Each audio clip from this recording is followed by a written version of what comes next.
Watch. Bill Maher says mind blown after meeting with Trump.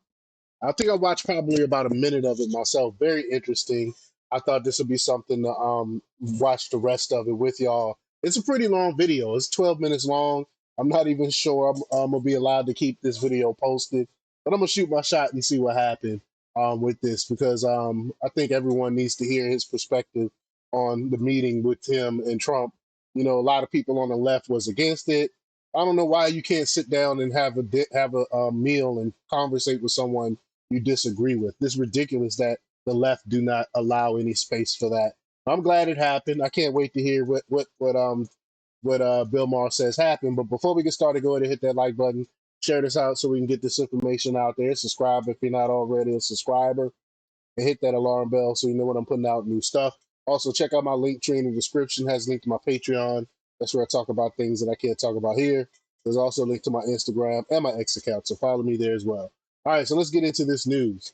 While Bill Maher may change opinions like a windsock, depending on who he's pandering to, the real-time host told his mostly Democrat audience that Donald Trump, aka Hitler, Stalin, Mussolini, was, quote, gracious and measured at their recent meeting last week. Um, we know, duh, but considering the influence Maher has on the left, his comments are interesting nonetheless. So let's just get down right to the video. Here we go. And now for what I know you've all been waiting for, I'd like to give you my book report on my visit to the White House.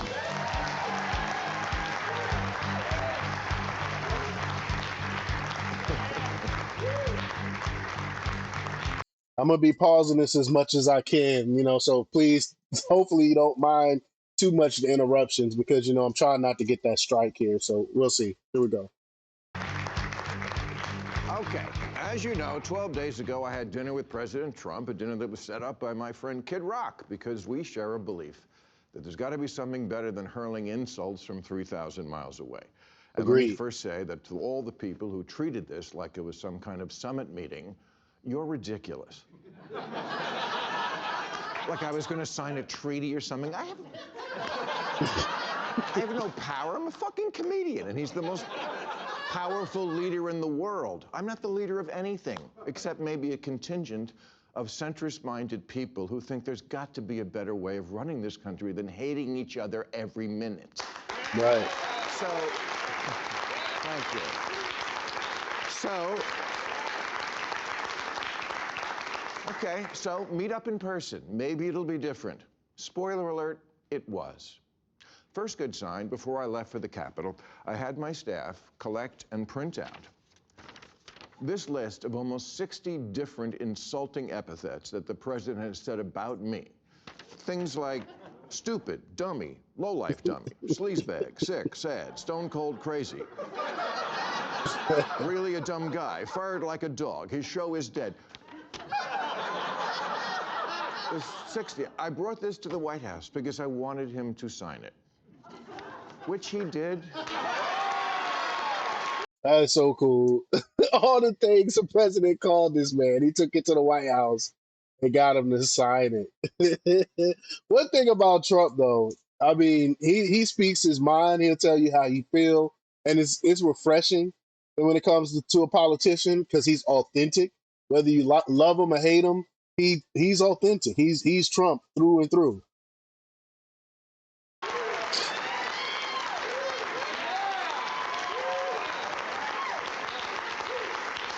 Which he did with good humor. And I know as I say that, millions of liberal sphincters just tightened. Oh my God, Bill, are you going to say something nice about him? What I'm going to do is report exactly what happened. You decide what you think about it. And if that's not enough pure Trump hate for you, I don't give a fuck. Right.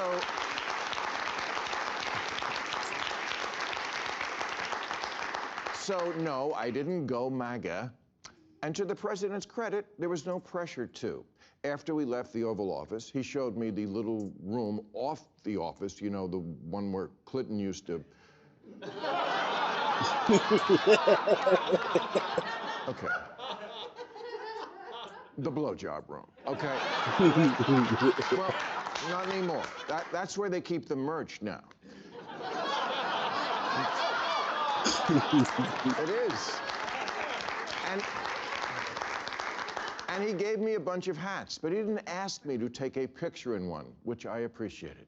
The guy I met is not the person who the night before the dinner shit-tweeted a bunch of nasty crap about how he thought this dinner was a bad idea and what a deranged asshole I was. I read it and thought, oh, what a lovely way to welcome someone to your house. Like I said, Trump tells you how he feels. He doesn't hold anything back. You got to respect that. You got to respect that he tells you what he thinks and how he feels.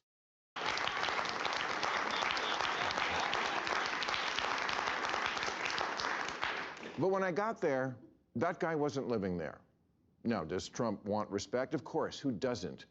My friend said to me, what are you going to wear to the White House?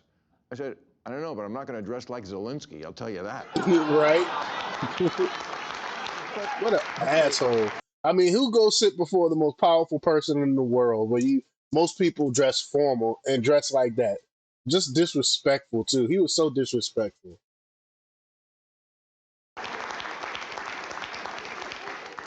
Just for starters, he laughs.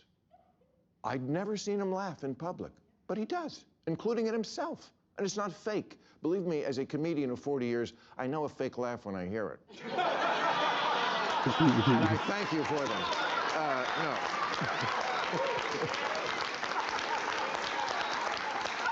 But, okay, example. In the Oval Office, he was showing me the portraits of presidents, and he pointed to Reagan and said, in all seriousness, you know the best thing about him?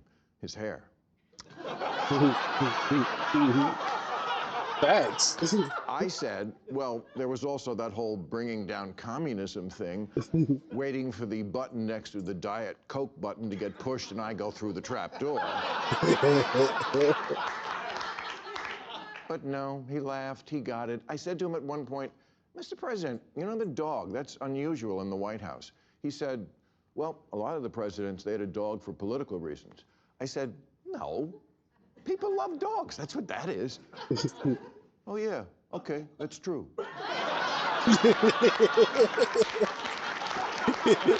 He's a reasonable person. I'm telling you what happened.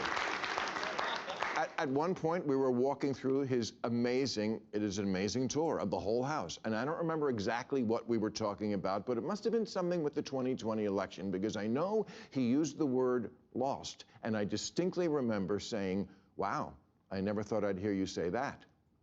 He didn't get mad. He's much more self-aware than he lets on in public. Look, I get it. It doesn't matter who he is at a private dinner with a comedian. It matters who he is on the world stage. I'm just taking as a positive that this person exists because everything I've ever not liked about him was, I swear to God, absent, at least on this night with this guy.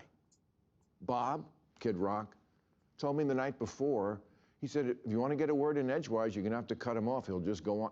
Not at all. I've had so many conversations with prominent people who are much less connected. People who don't look you in the eye. Mm-hmm. People who don't really listen because they just want to get to their next thing. Mm-hmm. People whose response to things you say just doesn't track like, what? That's Hollywood. He just talking about Hollywood and how fake and vapid everyone in Hollywood is. Real people aren't like that. None of that with him. And he mostly steered the conversation to, what do you think about this? I know, your mind is blown, so's mine.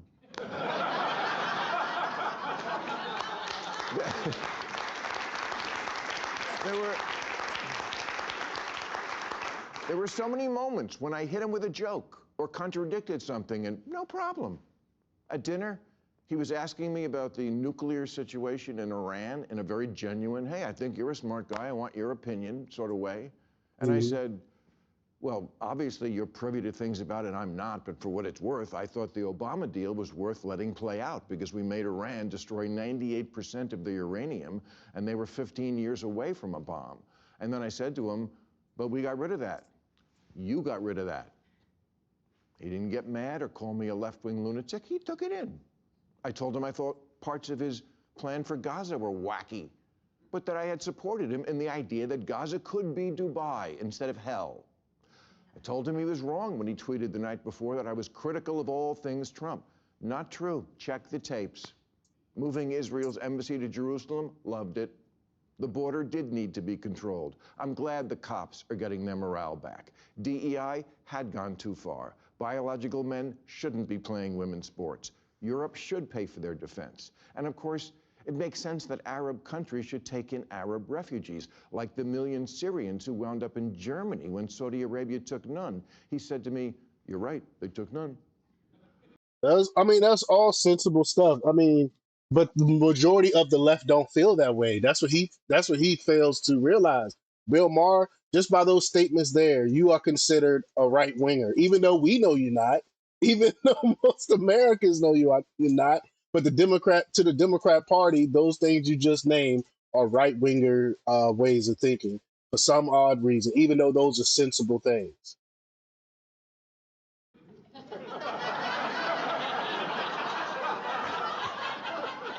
I said, "Well, you should remind your boyfriend in Saudi Arabia that the next time you see him."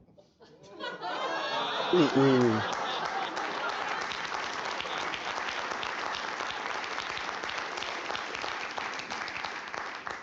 He laughed. I never felt I had to walk on eggshells around him. And honestly, I voted for Clinton and Obama, but I would never feel comfortable talking to them the way I was able to talk with Donald Trump. That's just how it went down. Make of it Wow. what you will. Wow. Me, I feel it's Think about that. Think about that. Even with Obama, the left's darling, the Democrat darling Obama, even though he's lost a lot of favor with the Democrat Party, and Bill Clinton, who people made them out to be the everyday man. You can sit down and have a hot dog with him. Even Bill Maher said he felt like he was more open and could talk more freely with Trump than he could with any of those guys. Wow. Wow. emblematic of why the Democrats are so unpopular these days. He was even okay when I checked him on the orangutan lawsuit. So messed up. He was.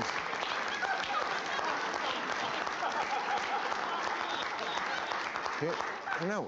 He said to Dana White, Bill said my father was an orangutan, and I really love my father. And I said, well, Mr. President, I did that because I didn't like what you were doing regarding Obama's birth origins. I thought that was low.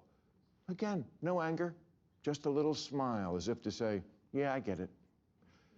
The most surreal part of the whole night was when I got home. I flew back right after the dinner, and I'm in bed watching 60 Minutes from the night before. And there's Trump in one of their stories, standing at a podium in a room that looked to me like one of the rooms and places we'd just been in. And he's ranting, disgusting, you're a terrible person. And I'm like, who's that guy? What happened to Glinda the Good Witch? What he fails to understand is the when he does things like that is because they come for him. They be disrespectful. Those mainstream media people in there be disrespectful, and we all see it, and he calls them out on it. That's what the thing is. They act like they're not used to a president standing up like Trump stands up to the mainstream media when they just be spewing out lies and ridiculousness.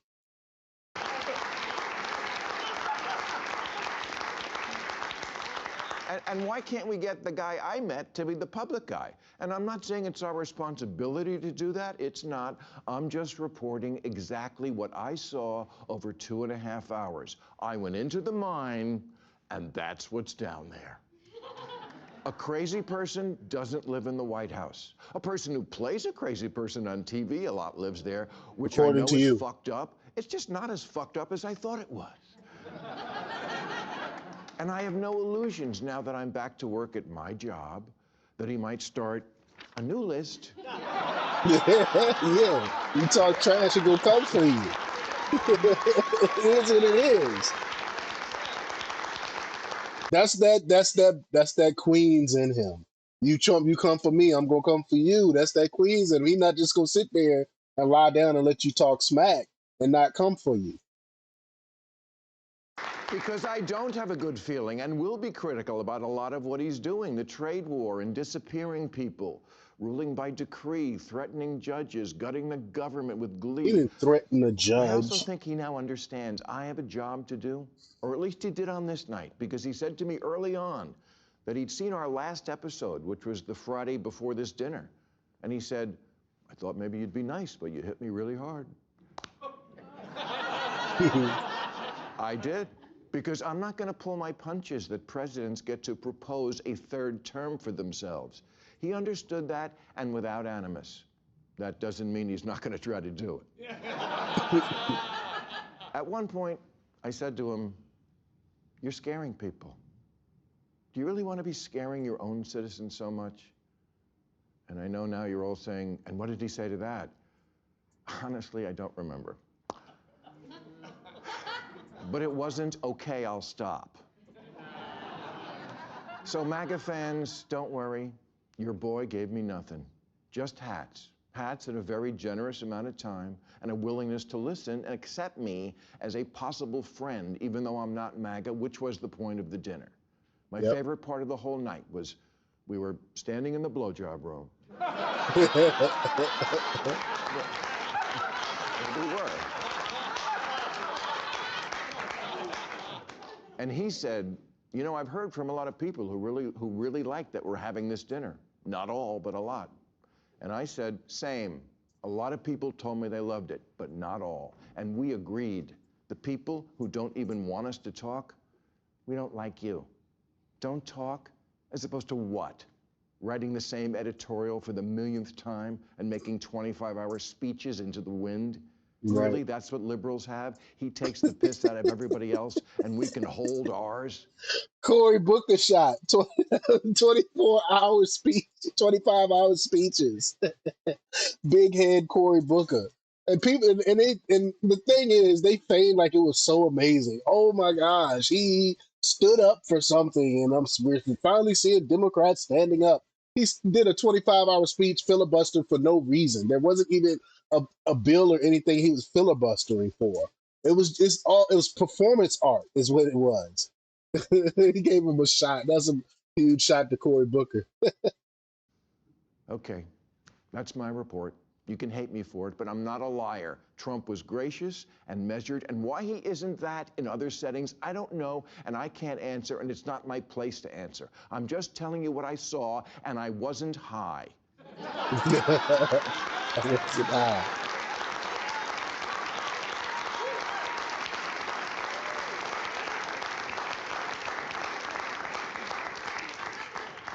Damn, missed opportunity. It's pretty funny. Well, all in all, I think it was good. I didn't know what to expect. I didn't know how Bill Maher was going to come with it, but I mean, basically, he saw Trump's human side. He speak to his humanity, and so I'm glad that those two met. Sounds like they had an interesting time. But y'all, let me know what y'all think about this. Leave your comments down below. Like, share, and subscribe, and check out jjthepsychotherapist.com for the latest in news. Until next time, peace.